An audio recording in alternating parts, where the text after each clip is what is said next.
కర్ణాటకలో దొంగ కేసులు ఎట్లా పెడతారంటే, ఆ మధ్యన ఏదైతే చైల్డ్ రైట్స్ సంబంధించి national commission for protection of child rights NCPCR వాళ్ళు ఒక అక్రమ మదర్సా మీదన దాడి చేశారు.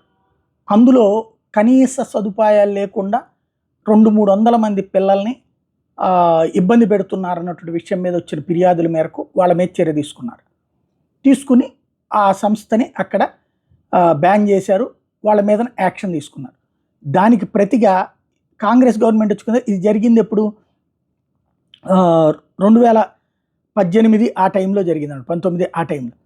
అయితే దీనికి ప్రతీకారంగా ఆ సంస్థ వ్యక్తి ఏం చేశారు, ఇప్పుడు కాంగ్రెస్ గవర్నమెంట్ వచ్చింది కదా, ఏకంగా ఎన్సిపిసిఆర్ చీఫ్ మీదన ప్రియాంక్ కంగ్రూ మీదన చైర్పర్సన్ మీదన పోలీస్ స్టేషన్లో కేసు పెట్టాడు.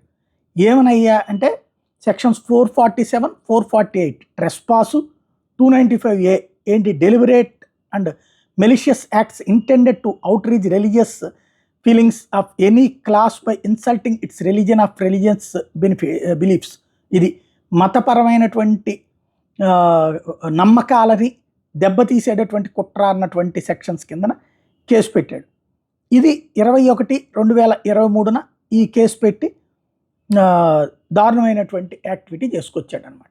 అతన్ని అరెస్ట్ చేయించాలన్నటువంటి ప్రయత్నం. కర్ణాటక హైకోర్టు దీని మీద తీవ్రంగా మండిపడింది. తప్పు చేసి ప్లస్ ఆ తప్పుని కవర్ చేసుకోవడానికి తాలిబాన్ల తరహా రాజకీయాలు నడుపుతారా మీరని చెప్పి నిలదీసింది, కేసును కొట్టివేసింది.